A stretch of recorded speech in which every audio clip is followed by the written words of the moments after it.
دین علیہ الصلوۃ و تسلیم کی چاہنے والیوں جانتی ہو، مجھے غیرت آتی ہے کہتے ہوئے، کل تک بیٹیاں جب بیاہ کر سسرال جاتی تھی تو مائیں اپنی بیٹیوں کو رخصت کرتے وقت کہتی تھی بیٹی اب یہ تیرا گھر نہیں بلکہ وہ تیرا گھر ہے، اب اس گھر میں ایسے ہی زندگی گزارنا جیسے اس گھر میں گزارتی تھی۔ بیٹی ساس کو ساس نہیں ماں سمجھنا، سسر کو سسر نہیں اپنے باپ کی جگہ سمجھنا، اپنے دیور کو ننند کو اپنے بھائی بہن کی طرح سمجھنا۔ بیٹی اب سارے رشتے تیرے اس گھر سے جڑ گئے، اب تیرا جینا بھی وہاں مرنا بھی وہاں، تو ڈولی میں بیٹھ کر جاتی ہے جن وہاں سے نکلے گی۔ اگر اپنے شوہر کی خوشی سے آئی، ساس سسر کی اجازت سے آئی، ہم تجھے اپنے گھر میں رکھیں گے، کھلائیں گے پلائیں گے، تیرا خیر و مقدم کریں گے۔ لیکن اگر تو ساس سے لڑ جھگڑ کر آئی، شوہر سے بن اجازت کی آئی، تو یاد رکھنا اس گھر کے دروازے تیرے لیے بند ہیں، ہم تجھے گھر میں نہیں لیں گے، ہم تجھے گھر میں نہیں رکھیں گے۔ اب تیرا سارا رشتہ ناتا اس گھر سے۔ کل تک مائیں رخصتی کے وقت اپنی بیٹیوں کو یہ نصیحت کرتی تھی، لیکن آج وہ ترقی کا دور آیا کہ رخصتی کے وقت بیٹیوں کو ماں کہتی ہے کہ بیٹی تجھے کسی کا سن کر لینے کی ضرورت نہیں ہے، ابھی ہم زندہ ہیں مرے نہیں ہیں، ابھی تیرے بھائی زندہ ہیں مرے نہیں ہیں۔ اگر شوہر آنکھ دکھائے تو فوراً بتانا،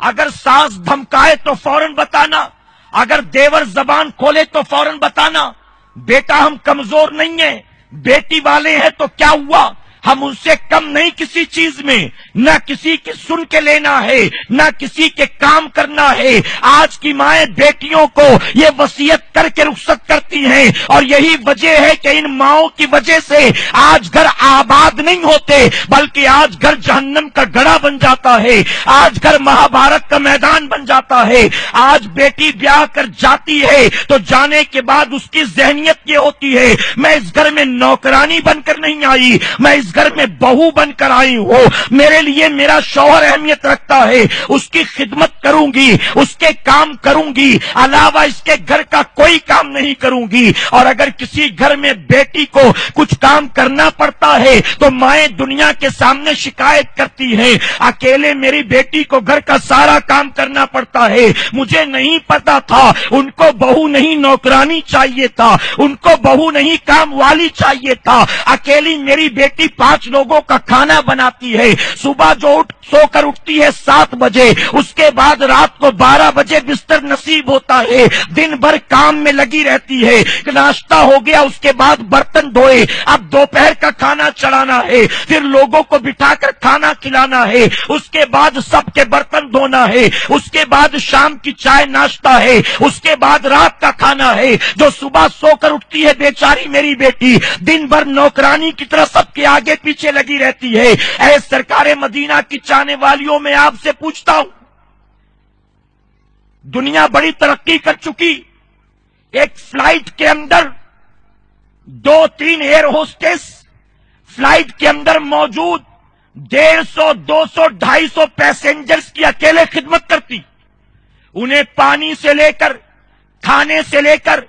چائے سے لے کر ٹیشو پیپر سے لے کر ٹوتھ پک سے لے کر پلو اور بلینکٹ سے لے کر ان کے جھوٹے برتن اٹھانے سے لے کر ٹیشو اٹھانے سے لے کر ایک ایک کام انجام دیتی ہیں۔ میں کہتا ہوں 2, 3, 4 ایئر ہوسٹس مل کر جب 150 پیسنجرز کی اکیلے خدمت کرتی ہیں، ان کو کوئی کریڈٹ نہیں ملتا، ان کی کوئی تعریف نہیں کرتا۔ ارے ان لوگوں کی خدمت کرتی ہے، اس پر چند ٹکوں کے سوا آخرت کا کوئی انعام نہیں ملے گا۔ لیکن اگر آپ کی بیٹی سسرال جا کر اپنے سسرال والوں کی خدمت کرتی ہے، یقیناً وہ گھر جنت کا نمونہ بنے گا، اور آخرت میں اللہ تیری بیٹی کو جنت میں داخل فرمائے گا۔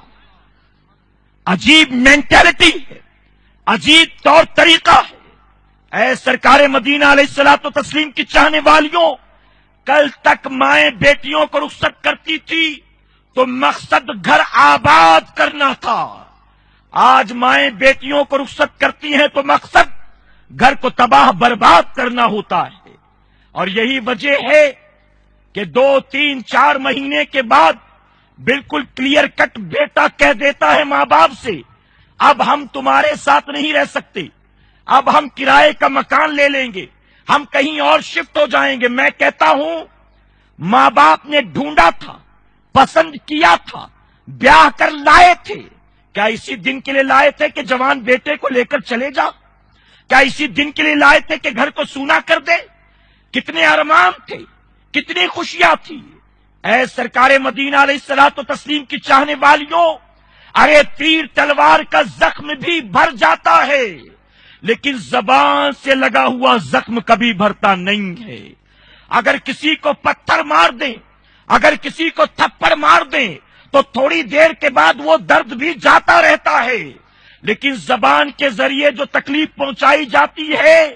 وہ صدیوں تک باقی رہتی ہے اور وہ درد جلدی جاتا نہیں ہے۔